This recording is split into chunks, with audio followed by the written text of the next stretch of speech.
For more on finance, we're joined by Rod North, the Executive Director of Bourse Communications. Good morning. There's so much to talk about. I don't know whether to start with Greece, the dollar, the RBA board minutes. Maybe we'll start with Greece. Well, maybe we'll start with Greece. I think that's a good idea. Well, of course, the markets don't like uncertainty, and we've had this sort of roller coaster ride of the whole sort of European zone with now, focus on Greece and the likely sort of scenarios and outcomes there. No one really quite knows. There's a deadline now for Thursday for that decision to be made. Otherwise, they'll need to go back to the poll. So, of course, no one likes that uncertainty. So that creates, the markets in the current state that they're in, and why the Dow, had quite a significant drop last night of 125 points, or sort of 1%. So I don't think we're going to be out of the woods for the next few days, or probably into next week. So, we're going to have that sort of direction, I suppose, for the Australian market of uncertainty as well. The great fear is we are moving into uncharted economic waters. If Greece, for argument's sake, was to pull out of the Eurozone, nobody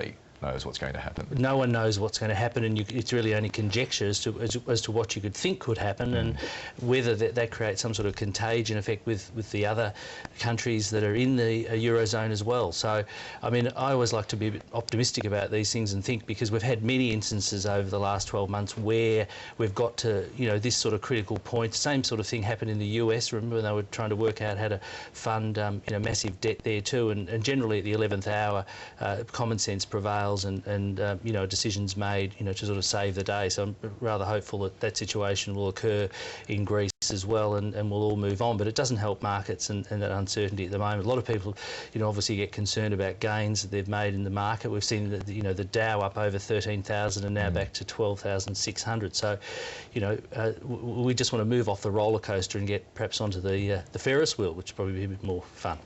And we've seen the Australian dollar drop on fears of Greece exiting the euro. I think that's one element of it. I think also the fact that we've seen our cash rate come back to 3.75% as well, and also there's been sort of some ongoing concerns about growth in China. We did see the GDP growth figure come back to 7.5%. So that it creates a bit of an uncertainty in that respect, and why our dollar has dropped a bit. But we've got to look at the positive aspect of that, because the Australian export sector for agriculture and also tourism and retail would benefit, and sort of the long-term position of the dollar in Australia has been more around the 75-cent mark than parity. So in some ways it's quite welcome to actually see that dollar come off a little bit for our own country, and the benefits we'll get there. Rod North, thank you. Thank you.